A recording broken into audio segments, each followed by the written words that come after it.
The start of the fantasy baseball season has been really rough. You've got players dropping like flies due to injury.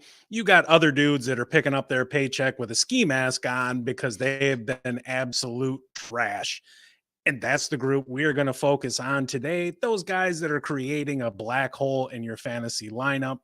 And we're going to help you decide if it's time to cut bait and kick them to the scrap heap, or if you should just chill and weather the storm. How's it going, everybody? You're here with the Stoned On Sports podcast. My name is Matt. I've got Kyle here with me today, and we've got a great show lined up for you. The aforementioned struggling players, a couple injuries to go over. It's going to be a packed show. Kyle, how's it going?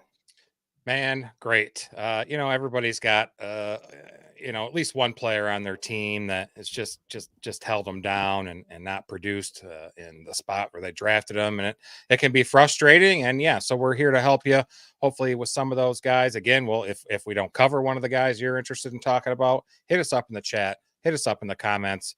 We'll respond rather promptly. Ready. It's great. Fantasy baseball. Heck yes. What do we got about most teams got like 23 games played or so almost to the 30 mark first month of the season. Gotta love it. Yeah, we're a little bit past the 10% point. Yeah, Dubo's in the chat. Sup, fellas? Welcome to the show. Dubo? Again. Appreciate your support. Appreciate you joining us. All right, let's get started. Okay, so basically, it's a time to panic. Do you got to hit that red button, that panic button, drop somebody, trade somebody? We're here to help you. First guy we're going to talk about is outfielder Randy Arozarena of the Tampa Bay Rays. He's got 39 fantasy points. He's averaging a whopping 1.8 points per game. Really hard to win matchups when he only gets you, 10, 11, 12 points a week, especially where he was drafted as the 13th outfielder taken off the board. In 23 games so far, he's 13 hits and 95 plate appearances, just one double, 2 home runs, 6 RBI, 10 runs scored, 8 walks, 27 Ks. Got 4 stolen bases thrown in there as well. Slash does not look good. 149, 221, 230 with an OPS of 451. That's disgusting.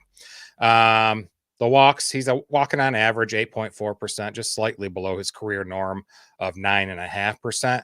Strikeout rate, way above MLB average and also above his career average of 25.5. BABIP, not good at all. 190. Very poor. MLB average is 293. So when he is hitting the ball, he's hitting it right at mofos. Couple of good things. Hard hit rate, it's good. Almost 44%. It's good for top 33% in the league. Chase rate, also decent. 22.8, good for top 25% in the majors. Couple bad things. Expected bat average, whiff rate, and strikeout rates are all in the bottom 20% or worse. Now, you may remember last season, as the season went on, he actually dropped some weight during the season, and he said in the offseason that he felt it really affected his game. This offseason, he focused on adding some weight, some muscle. When he arrived at spring training, y'all might have seen some pictures. He was definitely noticeably bulked up when he arrived in February. He's currently 15 pounds heavier than he was last year, which I believe has really slowed down his swing. Watching some of his at bats this season, he's straight up missing on fastballs down the middle. And any changes to your body as an athlete, they're just going to require some time to dial it back in, especially with all the mechanics involved in swinging a baseball bat. I also feel folks are, really expecting too much. That he's a great player, don't get me wrong, but he's never scored 100 runs. He's never drove in more than 89. He's never stolen more than 32 or hit more than 23 home runs. Those things are all still in sight, even after shitty 23 games. So I think batting second, batting third, the stats will start to pile up soon. If you look at some of his past seasons, he's had a weird career so far. In his 3 full seasons, he's been in the league, I think 6 years now, but his first couple of years, he was just up for a few cups of coffee. In his 3 full seasons he's played so far, he's only been good for half the season. Last year, great first half, abysmal second half. 2021 and 22, both bad first halves, followed by much stronger second half. So maybe this year will be another stronger second half for him. Keep this in mind too with him. Each of the last 3 years, he's still been a solid player. He's hit at least 20 home runs. He's stolen at least 20 bases while playing it, between 141, 153 games in those 3 seasons. So I don't think there's a need to panic. He's on a good team. His volatility, yes, has been on, full display this year, but you should be, not dropping him. You can bench him if you have to. I'm still going to roll him out there, but don't drop him. In fact, don't. I mean, I would not even entertain dropping him before July. No, absolutely not. Although you do kind of wish you could get March Randy Arozarena, because since April 1st, he's batting just 116 with 1 extra base hit and 22 strikeouts. Like, that is just friggin' terrible. But that team, they've been dealing with a lot of injuries, and that's, we're not going to blame that, but they've got some key bats that just have not been there for them. You did mention that, he's a half a season kind of player. He got off to a similarly slow start in 2022. So this isn't really uncharted territory for him. I do like that his chase rate is down early in the season. That coincides with his chase contact rate and really his contact rate across the board. It's not really great. His swinging strike percentage is up to 14%, which is about 3% over league average. And he's really just struggling to make contact in the zone. This is something that's going to work itself out. He's a dude, you're going to be patient, weather the storm. You may get some people coming along trying to lowball you and buy low on him. Don't take the bait on that. By the end of the season, you're going to be very happy with what you got from him. And I think he's going to return, roughly the value you were expecting from him when you drafted him just a few short weeks ago.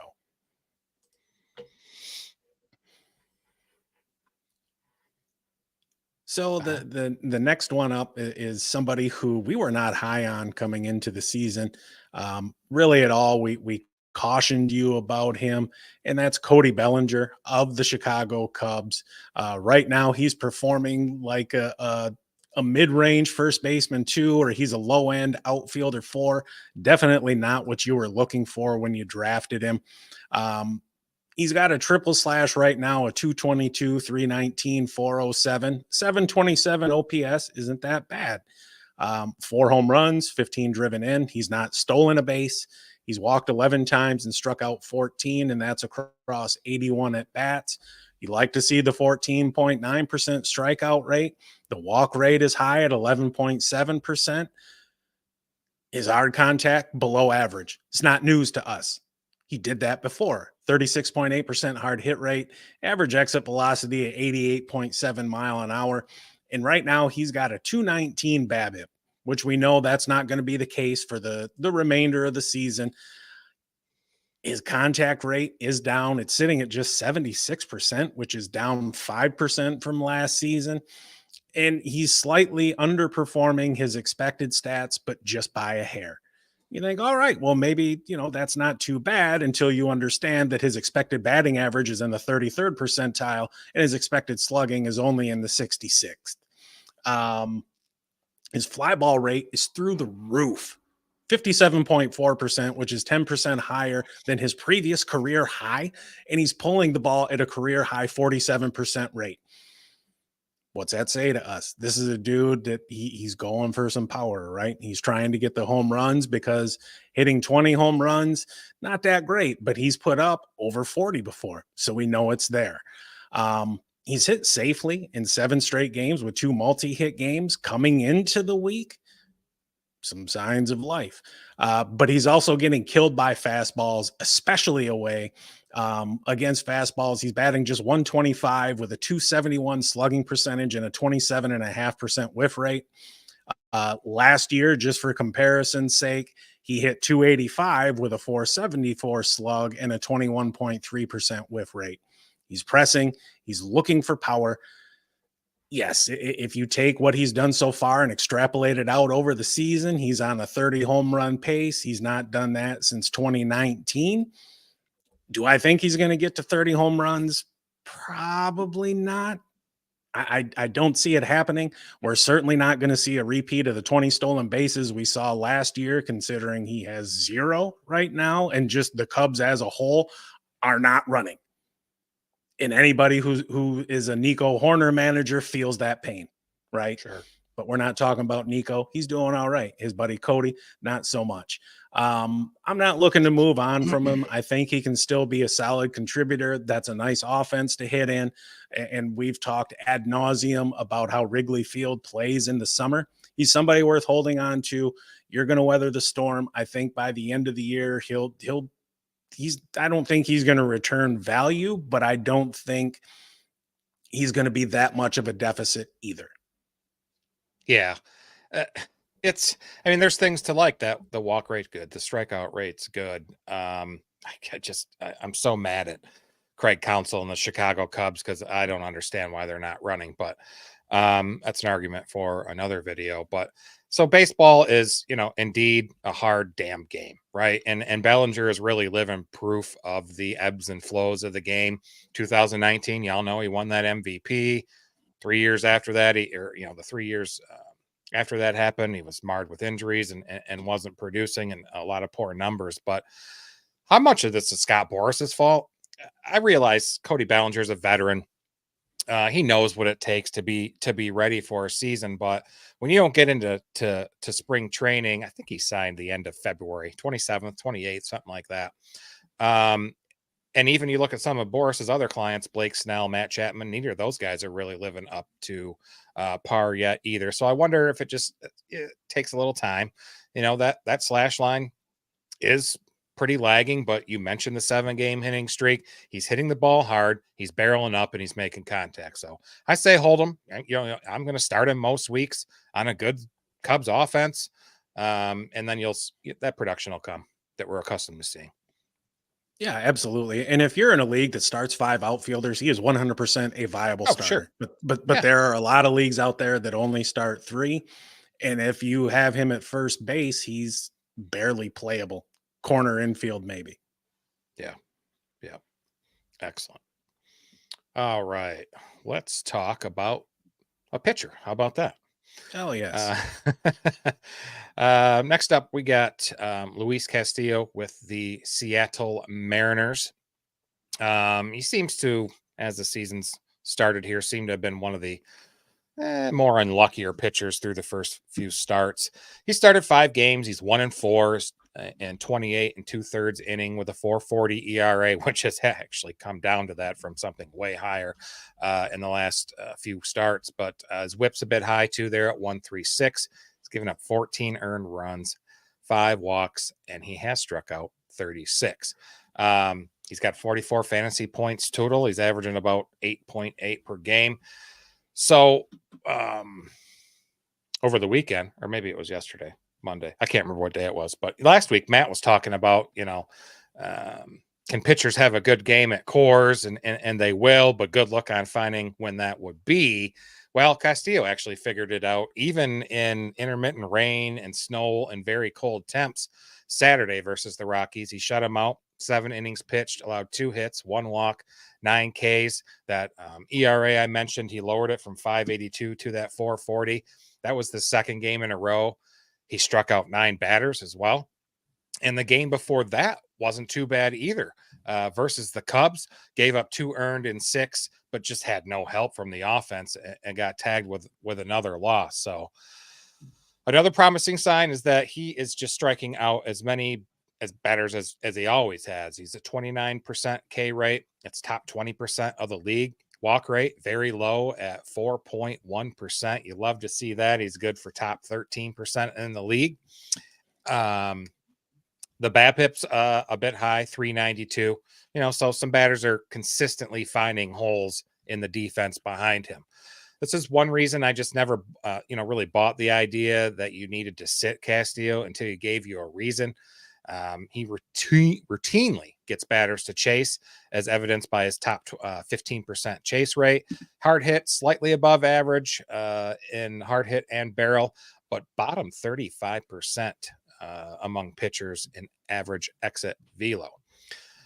Okay, so last season in March and April, he started hot. 6 starts, went 2-0, 34 2/3 inning pitched, 1.82 ERA, a sub-1 WHIP, 28% strikeout rate, 5.9% walk rate.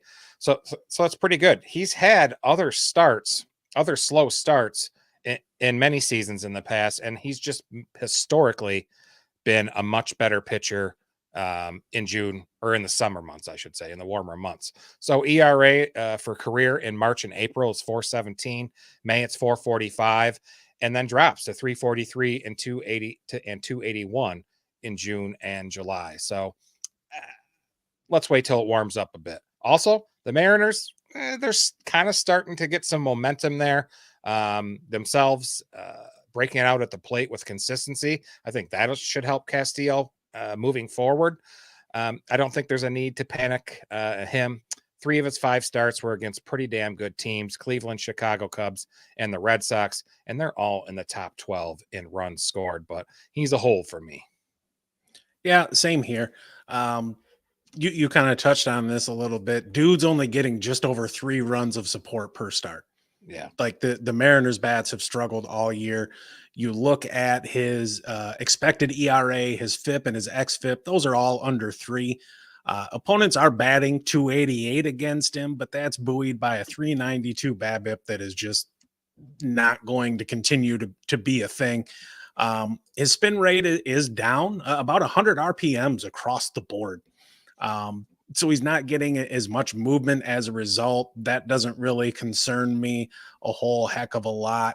I think as the bats there in Seattle start to figure things out, he'll be just fine. I expect him by the end of the year to be a very solid, we'll call it mid SP1. I think he's we'll call it top 7-8 pitcher.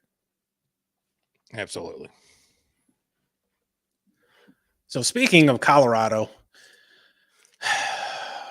this is another outfielder, and I just so happen to have these 2 guys on my podcast league team. Talking about Nolan Jones, he has been probably one of the worst players in baseball so far this season. He is barely inside the top 100 outfielders. This dude hasn't gotten a hit since April 15th. He is 0 for 25 with a walk and 10 strikeouts in that span. You look at what he's doing on the year. He's hitting 143 with a 217 on base and a 467 OPS. He's got 1 home run, drove in 6. He has stole 2 bases. He only has 6 total extra base hits, 8 walks, and 35 strikeouts. That's good for a 38% strikeout rate, which is absolutely no bueno. He is walking around league average. All right, we'll take it. He's somebody that carried a high walk rate through the minors and even last season, but the strikeout rate has always been an issue when he was in the minors. Last year, it was evident.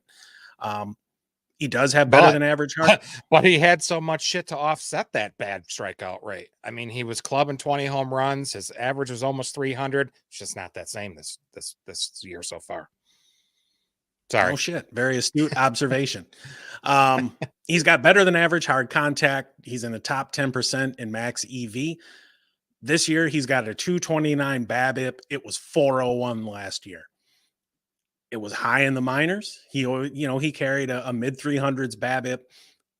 This is something that really stood out to me. Last year, he hit 273 against lefties, which was actually 12 points better than what he did against right-handers. This season, he's being eaten alive by left-handed pitching, a 100 batting average and a 182 on base. In general, he does have a pretty good command of the strike zone. He's in the top 3rd in chase rate.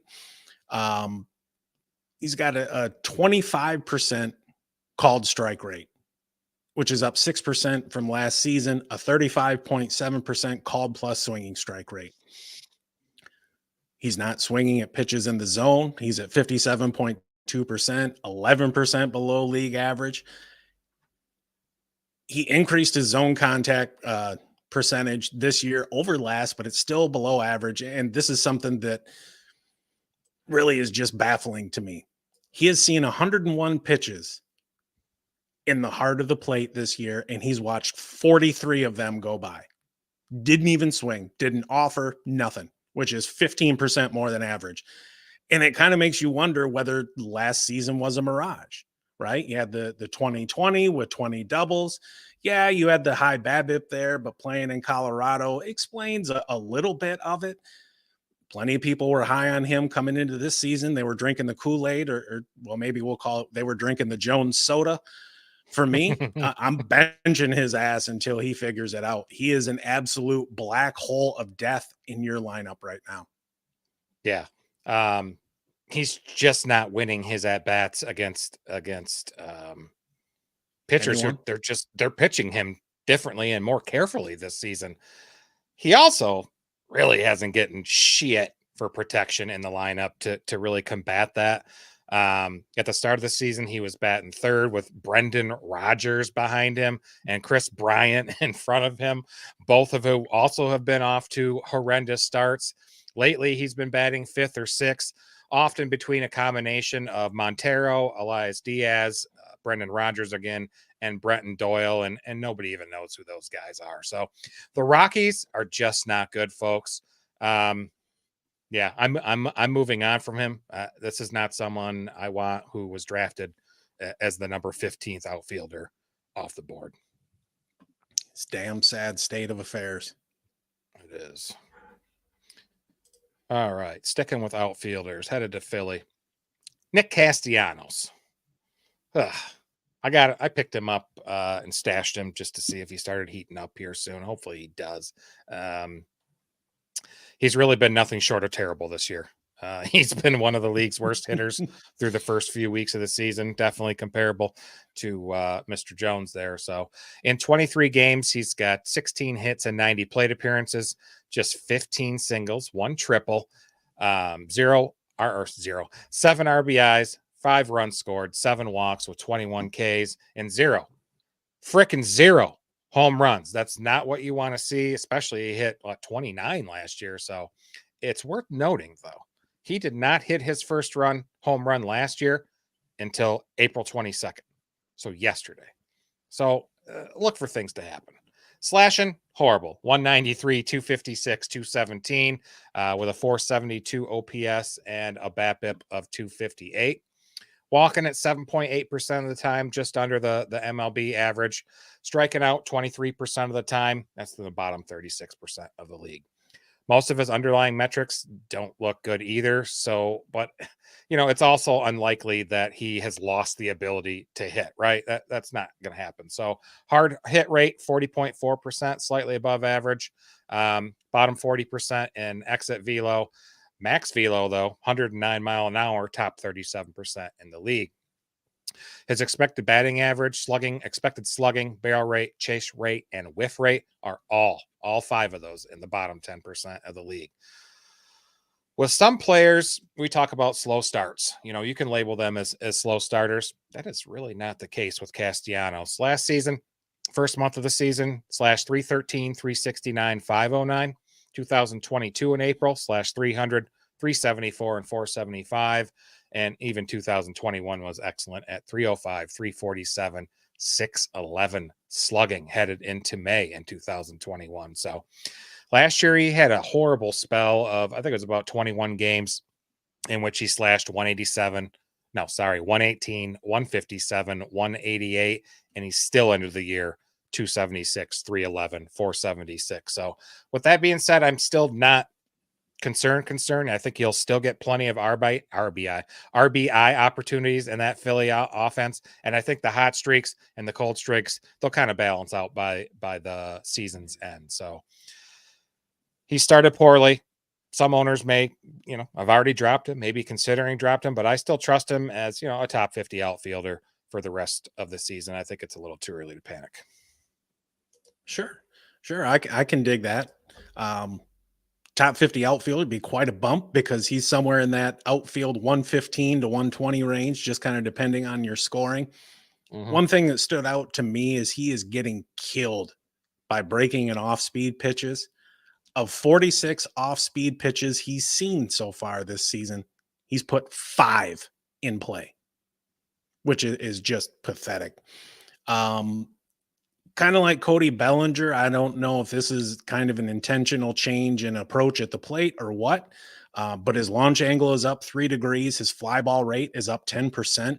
He's getting under the ball 40% of the time, which is 16% higher than league average and his career average. His career average is league average. I don't necessarily know it's a change in approach at the plate. That offense is so very, very enticing. I think he's too young for this to be like some kind of age-related decline. I think this is just a really bad slump at the start of the season, and it gets magnified because it's at the start of the season. You know, if he had this 20-game stretch in, you know, the beginning of June, it might not get the attention that it's getting now at the beginning of April because you've got all the eyes on here. And you know, look, it is what it is. I also would not drop him. I also cannot say to start him. I think he's got a firm spot on my bench until I see not just a couple games. I want to see a week. I want to see 10 days of productivity before he's cracking my starting lineup again. I agree. So we're going to talk about another pitcher, and this guy has been a kind of popular topic of discussion here lately, and that is Hunter Brown of the Houston Astros. This dude, just before the season started, he was the number one. He was 172 overall off the board in drafts, right? He is now the 126th overall pitcher. That just kind of tells you how things have been going. This dude has been getting smoked like a Texas brisket. He's giving you 4 points per start. He started 5 games. He's got a 9.68 ERA, a 5.50 FIP, a 4.37 xFIP, a 2.49 WHIP, which is just insane. He's pitched 17 2/3. He's given up 32 hits, 19 earned runs, 12 walks, 17 strikeouts, and he's had 3 dongs dropped on him. Now, you can't be that bad without there being some bad luck in there, right? He's got a 4.75 BABIP, which is just out of this friggin' world. Almost half of all balls put in play result in the batter reaching base safely. The hell out of here. 45.3% hard hit rate. EV's at 91.8 with a 114 max EV. A 29% line drive percentage. But he's only allowed 1 barrel so far this season, and he's got a 50% ground ball rate. 2 of the 3 home runs he's given up have been doubters per StatCast, and there's some bad luck there. And for those that don't know, a doubter is a batted ball that would be a home run in 7 or fewer ballparks. He's coming into the zone more this season, but not with the all-important first pitch. He's getting first pitch strikes just 52% of the time. His fastball is down about 1 mile an hour, which, all right, that's not a huge thing. It's not great, but, you know, you're not freaking out about that. But the problem is there's not a whole lot of horizontal movement with that.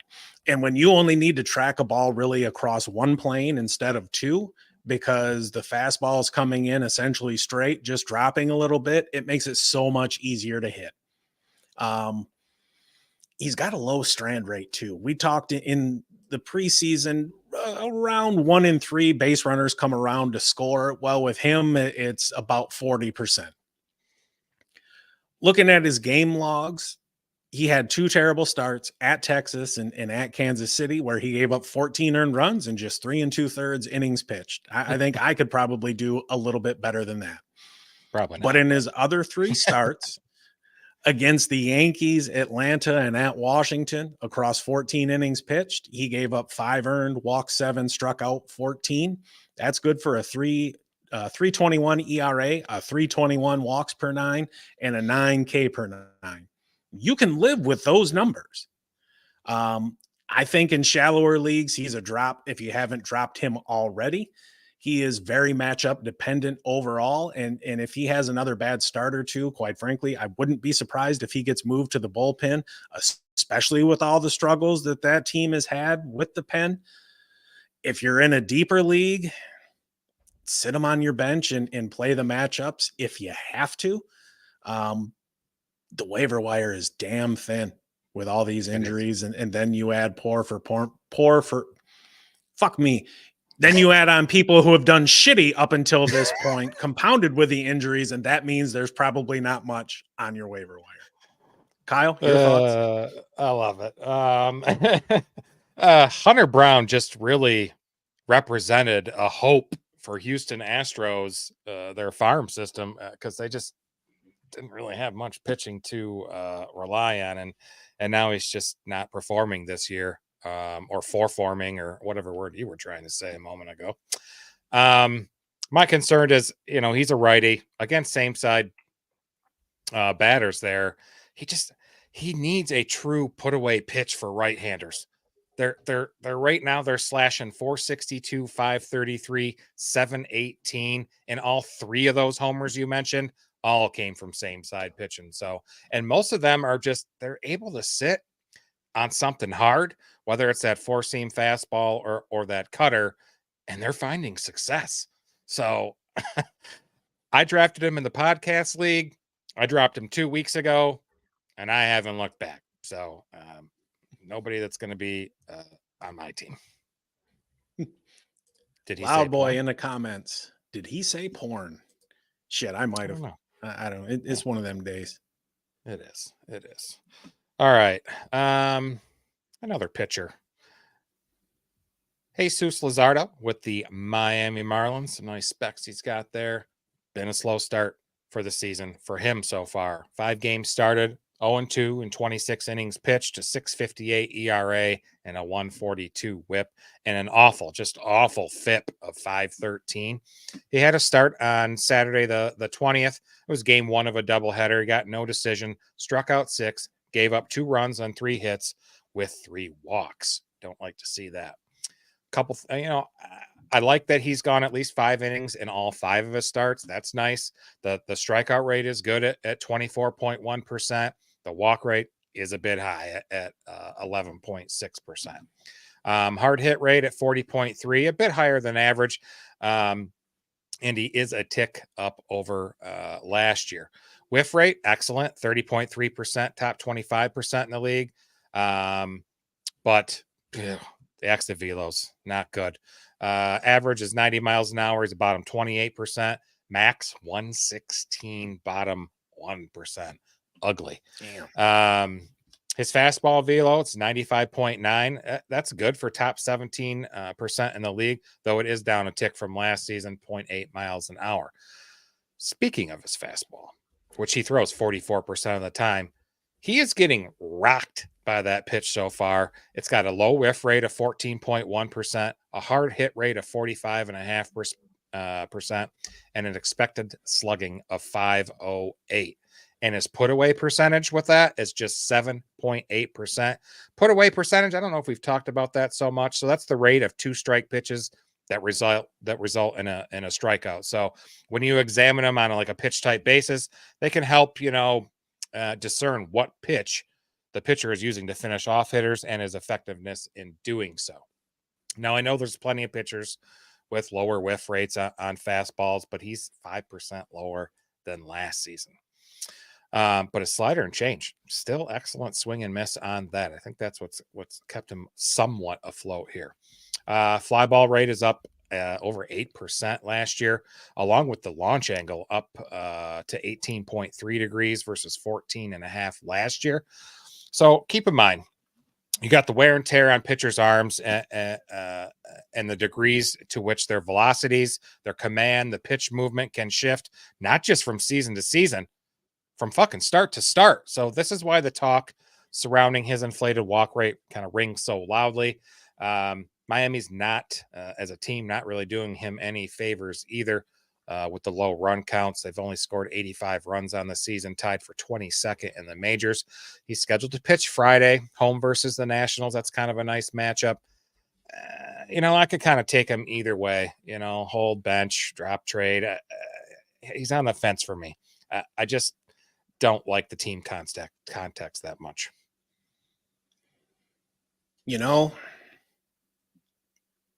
I would absolutely look to acquire Luzardo myself. Okay. I think he has the stuff to be an ace.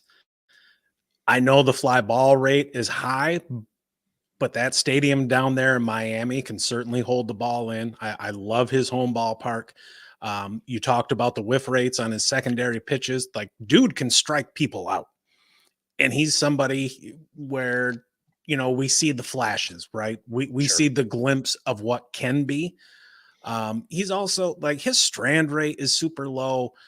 Like it seems like there's some factors conspiring against him beyond his control that are leading to this result. And I don't think it's going to remain that way for the entire season. Right now he's, the SP 63 or whatever you want to call it. I'm buying. I would absolutely buy on him. I think he's going to turn it around and have a fantastic rest of the season. Remember, dude's only 26 years old. He's just now coming into his prime as a pitcher. And that's what I want. With me, I would bet on the talent with him as opposed to somebody like Hunter Brown, who we just talked about, who, you don't really see that elite talent there like you do with Luzardo. Yeah. Supersonics in the comments real fast. Good thing I didn't bench Cease this week, fellas. Hey, and I think if we phrase that, we, just maybe some pitchers to avoid, or that I think Matt even said, think twice about it. But yeah, he had an excellent game in Colorado yesterday. That was ridiculous. Absolutely ridiculous. What do you allow? 1 hit, no walks, which has always been the thing for him is the free passes. Yep. I think he struck out 8. So it was a good start for him. So who you got? So next up, and it seems we just can't go a damn episode without talking about a Cardinal. I'm talking about Cardinals first baseman Paul Goldschmidt.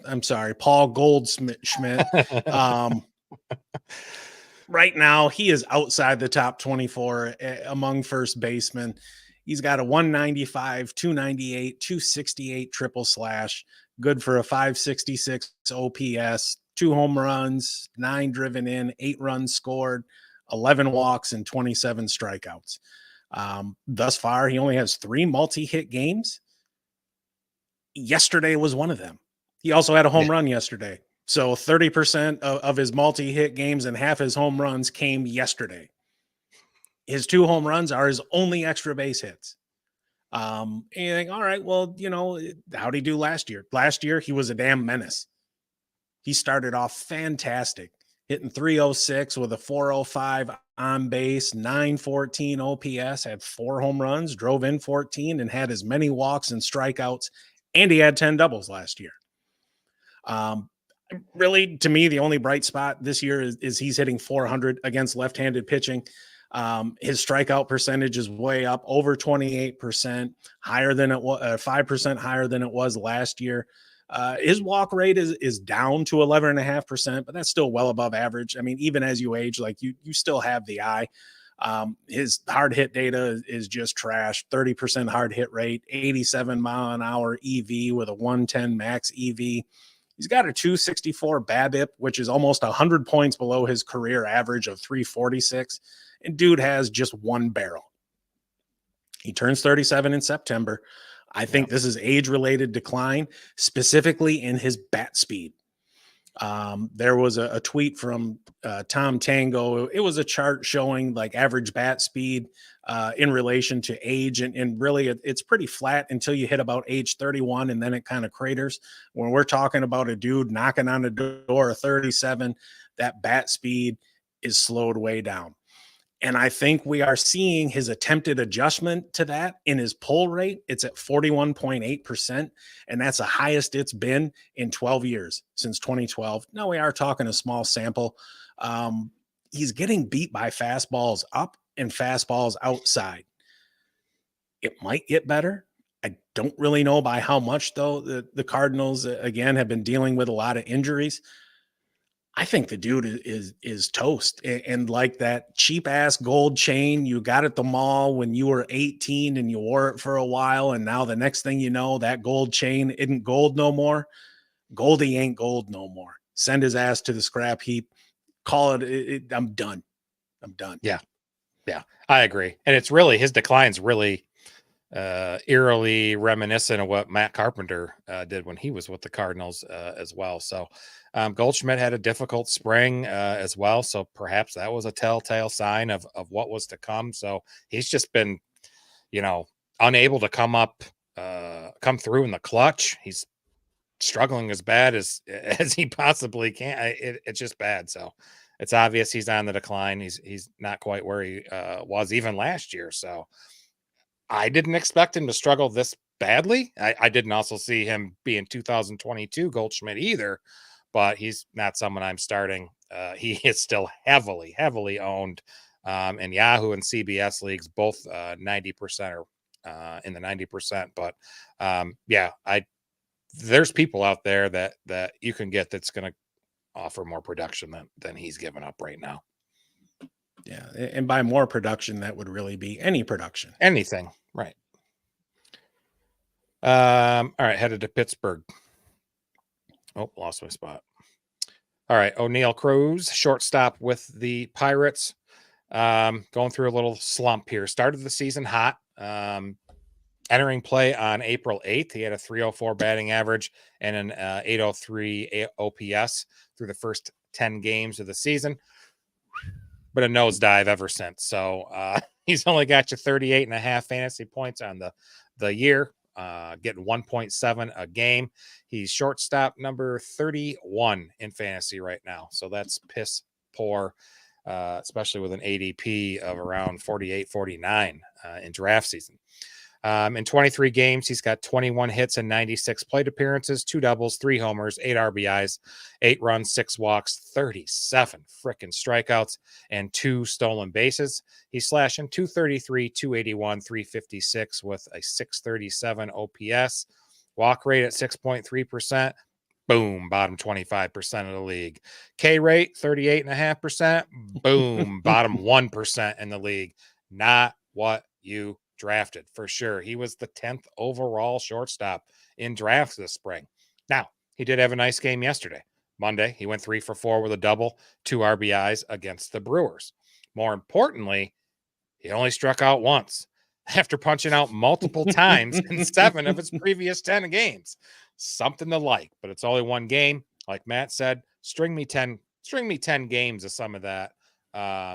To see how, for some better optimism. So looking at some of his at bats, he's looked kind of haphazard and uncomfortable when he's hitting. He's being, I think, too passive at the plate as well. He's only scored one run since April 5th. That's 16 fucking games ago.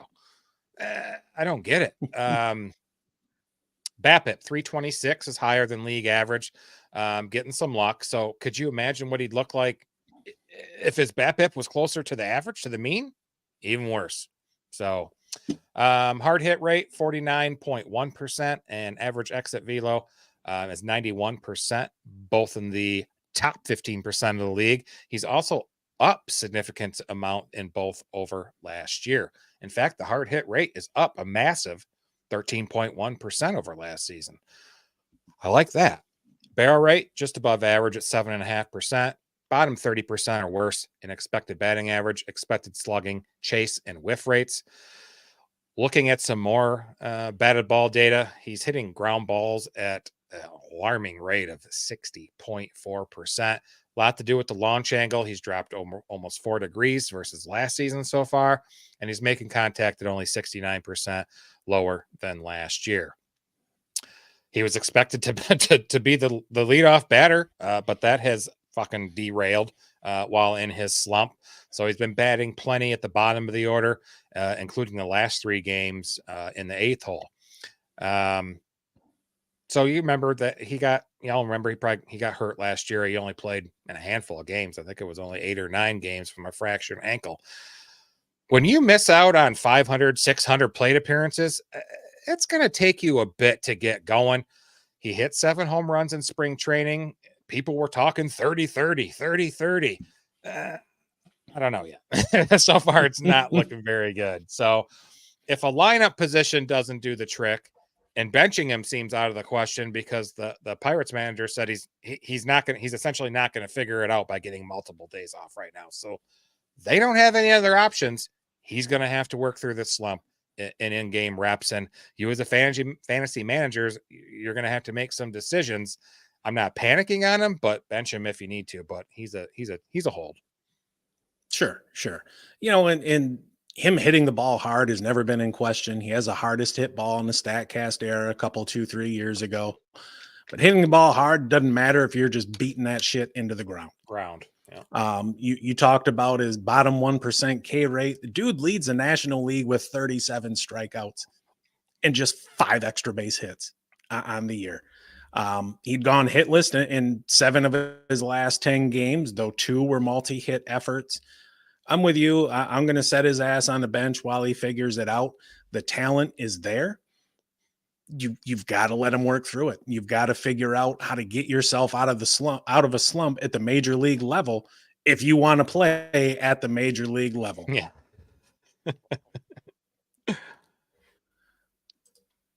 So, growing up a Tigers fan, I always hated the Yankees, and I will now take this opportunity to shit on one of them, and I will start with Gleyber Torres. Right now, he is outside the top 30 at second base, averaging less than 2 points per game. Just terrible. He's got a triple slash of 193, 299, 217, 516 OPS, not good. No home runs, not good. 2 RBIs, no, not good. 2 doubles, still not good. He scored 12 runs. He's walked 11 times, struck out 26. He does have 3 stolen bases. I'll take that. He was the number 6 second baseman off the board in draft season, had an ADP of 80. No, he ain't living up to that. He's got 2 hits in his last 6 games with 9 strikeouts. The 11.2 walk rate is very nice. The 26.5% strikeout rate, not so much. He's not really making that great of hard contact, just 32% hard hit rate. An EV at 89.3, which, yeah, it's a little above average, but not by a whole hell of a lot. A 108.9 max EV. Sure, that's nice. That's fine. He's got a 276 BABIP, which is about 25 points off his career average. So when we look at his 193 average, understand yeah, there's some bad luck, but not a whole hell of a lot. No. He's got a 3.4% barrel rate, chase rate, outstanding, right? 19.1%. He's got a 30.6% whiff rate, which is up almost 9% from last season. He's somebody else who's getting under a lot of balls at 35.6%. His launch angle is up 5 degrees to 20 degrees, but when you're not hitting the ball, especially hard, that's a lot of lazy fly balls. Yeah. He's got a fly ball rate up to 44.8% and an infield fly ball rate of 19.2%. That's just terrible. If you're popping that shit up in the infield, you ain't good to anybody. I think he's going to improve as the season goes on. I do like the lineup and the run production opportunity. He's just not getting it done right now. Bench his ass if you need to. If you drop him, I can't say that I would blame you. A lot of that is just going to depend on how big your league is and what options you got available on the wire. You mentioned his lazy fly balls. He's still searching for his first home run of the season. And if you stretch it back to the end of last year, he's not cleared the fence in 42 consecutive games. So in a row. I like to think, yeah, in a row. I'd like to think he's going to turn it around. He's a free agent to be, so I think it's pretty damn critical that he get going. Spring training, he was hot. He batted .356, 3 homers, 7 RBIs in 17 games, but he's just mostly struggled. He's freaking struggled ever since. He batted lead off the first 12 games of the season. Now he's batting 6. He had a couple games in the 5 hole as well. I don't know if that was more him or more Anthony Volpe hot start was a key factor. But I think he's still a hold, in my opinion. He was great last year. He had a good start in 2023, but started very slow in April of 22, and finished with 24 homers, 70 plus runs and RBIs, and a 761 OPS. So I'm leaning towards a be patient, but I mean, if you can get better options out there, I mean, if Jordan Westburg's sitting there for some reason in your league, which he just was last week in mine, maybe you grab him and drop Torres, or bench him at least. But yeah, I'm leaning towards a little bit patience. I can dig it, man. I can dig it. Hey, at least he had that nice spring, hitting well off dudes who are answering phones for Geico right now. All right. You want to shit on another Yankee? Yes. Let's do it. All right. We got Carlos Rodon, starting pitcher for the New York Yankees, with his just excellent full mustache. That's the only compliment that I'm going to pay him tonight. He's got 53 fantasy points. He's just averaging 10.6 points per start. I got him as he's like number 59 in starting pitching in fantasy right now. Started 5 games, 1-1, 26 2/3 innings pitched. ERA looks good at 2.70. Whips a tick high at 1.35, 13 walks and 22 Ks. And probably his best start so far on Monday in a no decision. He just allowed 1 hit, 2 walks over 7 scoreless, and struck out 4 versus Oakland. Got a quality start out of it. If your league gets points for that, cool. But the fact is that the Oakland lineup is filled with a bunch of quadruple A players. I think it makes it easier to be somewhat skeptical of Rodon's performance, since the A's have scored more runs than only the Chicago White Sox. So he threw 92 pitches in that game on Monday, threw first pitch strikes to only 9 of the 25 batters he's faced. So the control issues continue. It was his 5th consecutive start with multiple walks. The first pitch strikes really stand out to me. He's 6.5% lower than his career norm, and a full 10.5% lower than MLB average. You got to get ahead in the count to be successful. Therefore, theoretically, lowering his fucking walks. He's at an 11.3 walk rate, bottom 30% of the league. The K rate, bottom 30% of the league. Ground ball rate, bottom 24% of the league. Hard hit rate, slightly below league average at 38.5%. Average exit velos at 89, bottom 40%. Worth noting, he was in the bottom 2% of the league last season in average exit velo. So bottom 25% or worse in both chase and whiff rate. However, I mentioned that ERA of 2.70. It suggests that he can be effective when he's on his game. He just hasn't been on his game every start except for one.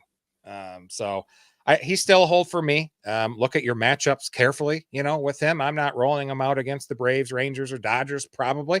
But this is a guy 2 years ago that went 14-8, had 237 strikeouts, a 2.88 ERA, and a 1.03 whip. I think he's still a solid starter rest of season, as long as the walks come down. So by solid starter, to me, he is an SP5, an SP6, something like that. He is the back end of my fantasy rotation. You're right. Sure. He looked good against Oakland. Congratulations. Here's your cookie. I hope you enjoy it. He's not been as efficient as you'd like. He's only throwing 63% strikes, and that 2.70 ERA, there's a lot of luck in there. He's got a 4.19 FIP, a 5.10 xFIP.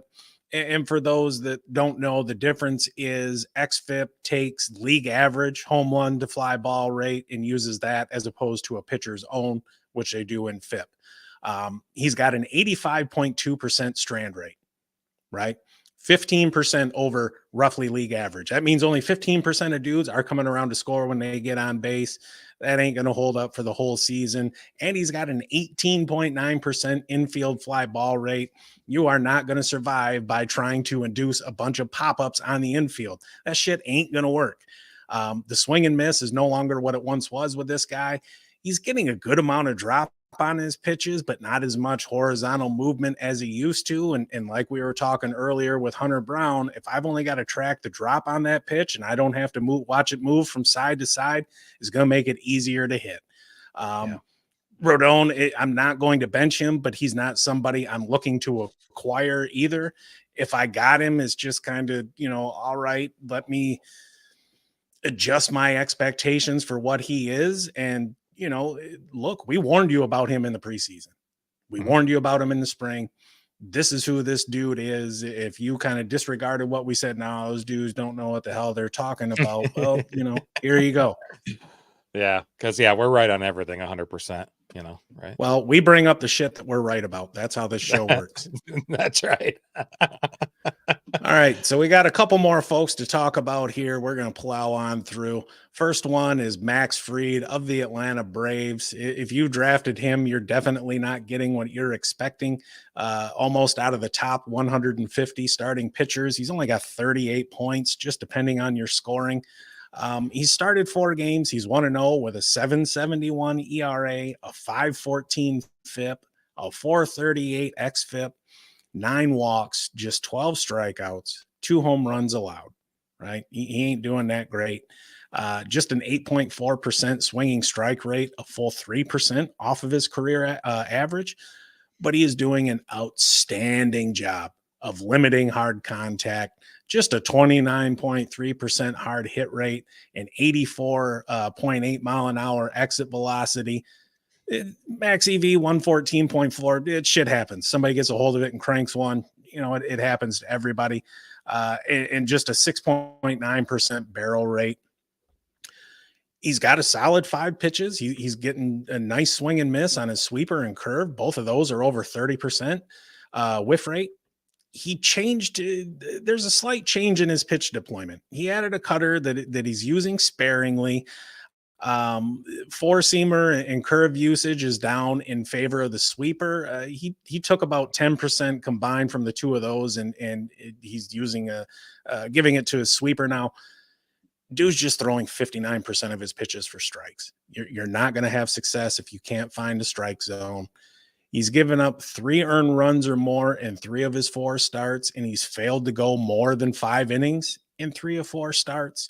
His strand rate is terribly low at just 59.6%. 6.6 strikeouts per 9 innings is not going to work.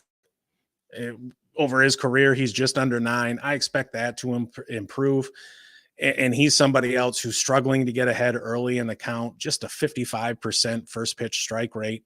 And his whiff rate's at a career low 22.5%. At the end of the day, I think he's going to be fine. He's got a great chance to get wins down there in Atlanta. He's going to get a boatload of run support.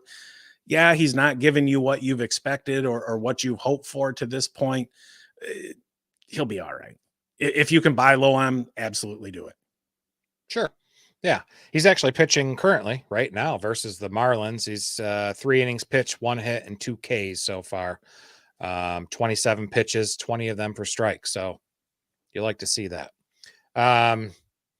His reliability in fantasy lineups is becoming increasingly questionable, right? I haven't really lost faith in him, but I'm going to start if he doesn't start showing us something. So definitely not what you paid for. I think he was the 19th pitcher drafted overall on average. So we'll see. Like you said, Atlanta, good opportunity for wins, but hopefully he can right the ship. And all right, one more. No, geez, we're way behind, Matt. Jeez. All right. We talk about Reds a lot too. So next one up is Christian can't ever say that. Encarnacion-Strand with the Reds, first baseman. He's got 37 fantasy points right now, 1.9 points per game. Currently the 36th first baseman in fantasy. Ugh, that's ugly. Yesterday versus the Phillies, 1 single in 3 plate appearances and a strikeout. Good. 20 games so far this year, 16 hits and 87 plate appearances, 5 doubles. I like that. 2 homers, 14 ribbies, 8 runs, 1 walk, 26 Ks. He's just slashing 190, 195, 321 with a 517 OPS with a minuscule I had to refresh the page. 1.1% walk rate. It should be no surprise that he is in the bottom 1% of the league. He's got a bad 29.9% strikeout rate, bottom 16% of the league, and right in line with a lot of strugglers who strike out too much. His chase rate, bottom 3%, whiff rate, bottom 29%. That is not good, folks.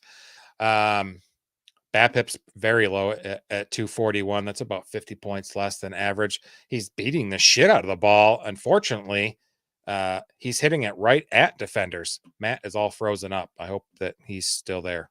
I have no idea. Am I talking to anybody? No, he's coming back. Or maybe it's me. I don't know. That's me. All right. So I mentioned he's beating the crap out of the ball. It's just getting hit right to the defenders. His average exit velo and barrel rate are top 24% in the league of league hitters, and his max exit 113s in the top 5%. Hard hit rate top 34% of hitters. However, it is down a bit from last year, over 5%. Expected slugging is just great. He's at a 512. It's top 13% in the league. He's got those 5 doubles this year. So, hitters are able to influence exit velocity and launch angle. They just don't have any control what happens to once the ball is put in play, hence the low BABIP. Looking at his batted ball profile, he's hitting way more ground balls than last season and less line drives than last season. He's swinging at more pitches out of the zone and less pitches in the zone than last year. Now he's shown in the past he can flat out rake. I've seen him doing it. He just needs to hit the ball where defenders aren't. He's a hold for me. Keep on the bench if necessary. Look, he still plays half his games in Cincinnati, so I think he'll figure it out. Yeah, having just one walk sucks. Not gonna lie. We knew his strikeout rate was going to be high. He's got a healthy barrel rate. He's struck out in all but 2 games. Bottom 3% in chase rate, and I was having some technical difficulties. It's raining here, and apparently, that means my internet's going to suck for a moment. You have to remember, though, he had fewer than 20 big league plate, or fewer than 250 big league plate appearances coming into the season. He's a young dude. He's still, figuring stuff out. And it's hard to figure it out at the major league level, but that's a team with a ton of talent. There's going to be plenty of opportunity for run production there for him. So I think he's a hold as well. We got one more to go. Well, one more of these players, then we still have some injuries. So I love talking about pitchers. We're going to talk about Joe Musgrove of the San Diego Padres. So far, he's been a low to mid-end SP3 for you, and that's roughly where you drafted him. But part of that is buoyed by the fact that he has more starts than anybody else. He started 6 games. He's 3-2 with a 5.41 ERA, a 5.41 FIP, and a 4.86 xFIP. He's got a whip of a little over 1.5. He's allowed 37 hits, which is the most in the National League. He struck out 23, walked 11, given up 5 home runs, and he's also hit 6 dudes. He's allowed 4 more earned runs in half of his starts, along with going fewer than 6 innings. Over his last 3 starts, he's given up 10 earned runs, struck out 11, walked 7, given up 4 home runs, and that's across just 17 innings pitched. His hard contact right now is right around league average. His 6.6 K per 9, though, is over 2 below his career average. The 10.6 hits per 9 is rough. And 3.2 walks per 9, it's fine, a little higher than I want. I generally want somebody who's, below 3, but 3.2 isn't terrible. He added a sweeper this year. Has been pretty effective, just a 182 average against, 33.3% whiff rate. And it's getting almost 16% usage at the expense of his slider and changeup. His fly ball and line drive rates are up, and the ground ball rate is down by 8%. He gets a lot of movement on his pitches along both planes, which is great. In terms of plate discipline, he's pretty much a league average guy. He's getting plenty of run support, though. It's 6 runs per game. I like him better in points leagues than I do in Roto just because he's somebody who can be an absolute innings eater for you. I mean, he's really been nothing but excellent through the first 3 seasons there in San Diego, through over 450 innings there between 21 and 23. He's went 31 and 19 with a 3.05 ERA. So maybe his reliability right now is questionable, but I think you should be cautious. Consider matchups. He's a hold for me. I don't mind him. No, you're getting roughly what you expected. Just you're disappointed with the result stats that you got there. Exactly. All right. We wanted to run down a few injuries here of note. First one is Anthony Rendon with the Los Angeles Angels. Been placed on the 10-day DL with a left hamstring strain. He's out until at least May 1st. Hamstrings can be very tricky. He suffered the injury, legging out a single on the very first play of Saturday's game against the Reds. So he's against the Reds. He's been kind of struggling too. It's not horrible. 267, 325, 307 slash. The slugging's not very desirable, but 0 homers this year, only 3 extra base hits and 3 RBIs. He began the season with an ugly 0-21 stretch, but he had been hitting very well lately in his last 14 games, 357, 413, 411. Sucks getting hurt as you're. It looks like he was starting to heat up. So I know he's frustrated, but so watch out for him. Hopefully he'll be back sooner than later. Yeah, he should be accustomed to getting hurt by now because he's not really done shit this decade because of injuries. Miguel Sano takes over at the hot corner, and he's somebody who can absolutely smoke the ball. We got Loud Boy in the chat, Matt, looking like Max Headroom. That is a name that I have not heard in a long damn time, brother. A blast from the past. We'll blame AT&T for these internet issues and with losing the data of like 70 million people. Next up, we are talking about Merrill Kelly, and he is somebody we were high on coming into the season. He has a teres major strain, and that is an upper back muscle just under the shoulder blade. Connects the lower body, the upper body to allow force transfer that ultimately leads to arm speed and velocity. So this is something that's pretty important. Yes, this is the injury that ended Max Scherzer's season last year. Tommy Henry is going to be the likely replacement. And you say, well, damn, didn't he just get optioned down? Yes, he did. And typically players, after being optioned, have to spend 15 days down in the minors unless they're being recalled for injury. And I don't want any part of Tommy Henry. No, absolutely not. Next one, catcher for the Mets, Francisco Alvarez, left Friday night's game after jamming his thumb in the second inning when he put his hand down to try and keep his balance when he was coming around first. He tore a ligament in his left thumb, will need surgery.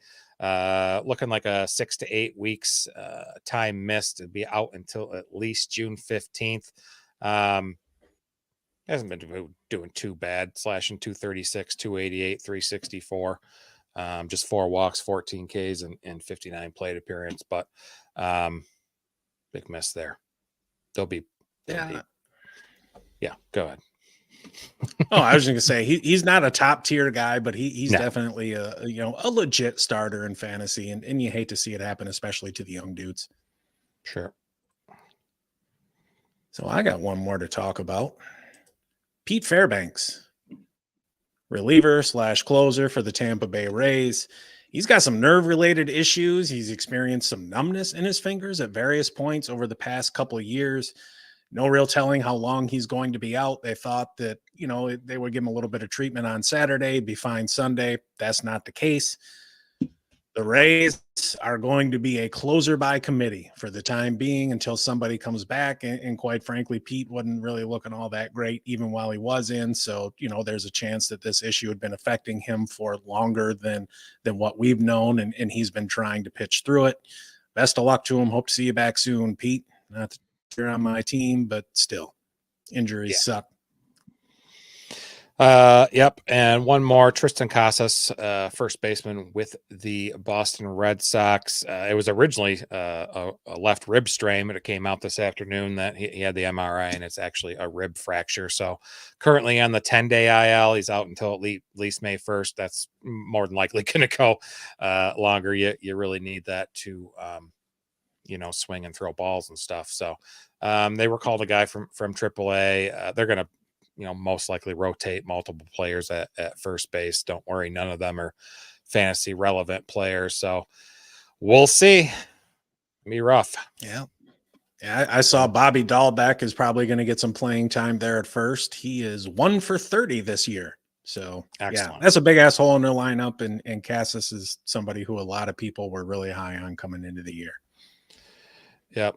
Real quick, I know we're over here, the standings for the podcast listener league. We're through 3 weeks now.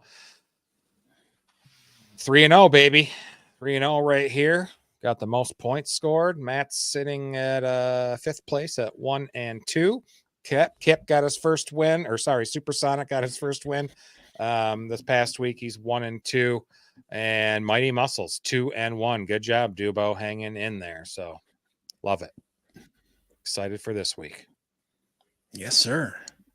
All right. I think that's going to wrap it up for today. Appreciate everybody stopping by. If you haven't already, throw a like and subscribe out there. It would mean the world to us. Doesn't cost you anything. And I promise the internet issues are not always present. It's just sprinkling outside or whatever. So we will be back on Thursday, not live because I will be in transit to Michigan. We will have our 2-start pitcher video. It'll be live right there, or not live. It'll go live at 7:00, our usual time. It's going to be fun. Okay. And looking forward to a weekend up in Michigan. Hell yeah. Have a good night, folks. Stay stoned. See ya.